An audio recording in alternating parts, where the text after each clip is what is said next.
They thought they had you figured out, just another name to whisper behind closed doors, another life they could quietly erase.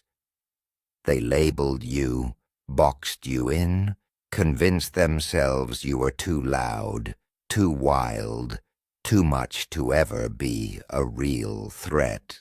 But what they mistook for chaos was actually control. What they laughed off as noise was actually strategy. You didn't fight back then. Not with words, not with rage. No, you did something far more dangerous. You listened, you watched, and while they were busy betting on your failure, you were already planning your comeback. Because the truth is, they never understood you. How could they? You weren't built for their world. You were built to break it wide open. There was a moment, silent, sharp, and final, when everything changed. Not with a scream, not with drama, but with silence so heavy it cracked the air around them. That's when you stopped reacting and started acting. When you realized their laughter wasn't power, it was panic. Their insults weren't control. It was cowardice. And in that quiet space where others might have broken, you recalibrated. You stopped wasting breath on explanations. Stopped giving your truth to people who only wanted to twist it. You became unreadable, unreachable, dangerous in a way they never saw coming. Because here's the thing about pressure. Most people crack under it. But you turned it into diamonds. Every betrayal sharpened your focus. Every backstab lit a fuse inside you they had no idea how to put out. They thought your silence meant surrender. But all along, you were just choosing your timing. Because vengeance isn't loud, it's precise. And when you finally moved, it wasn't chaos. It was calculated. They built you in their own image of weakness, thinking they could control what came next. But they forgot one thing. The coldest fires burn blue. And you weren't burning out.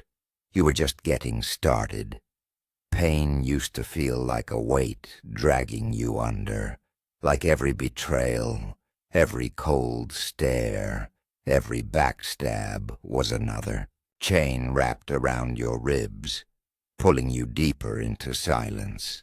But somewhere along the way, something shifted.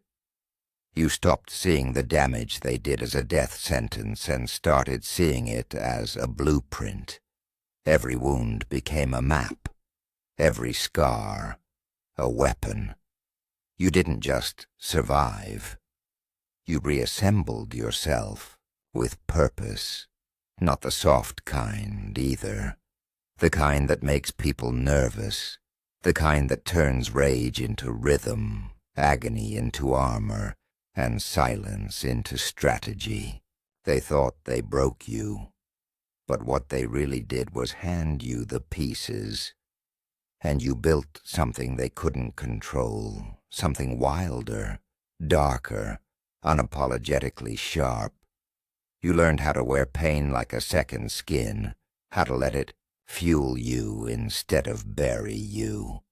You stopped wasting time on forgiveness they never earned, and started investing in vengeance they couldn't ignore.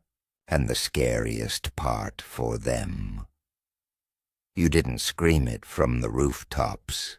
You didn't have to. You just showed up. Stronger, colder, more focused, and let your presence do the talking. Because here's the truth. They're still trying to wrap their heads around. You weren't made for their comfort. You were forged in pressure, shaped by chaos, and trained by betrayal. And now that you've walked through fire long enough to stop getting burned, there's no version of you going back. Only forward, only sharper, only stronger. They gave. You pained thinking it would slow you down. Instead, you turned it into propulsion. And now you're moving faster than they ever imagined possible, leaving nothing behind but the echoes of every doubt they ever dared whisper.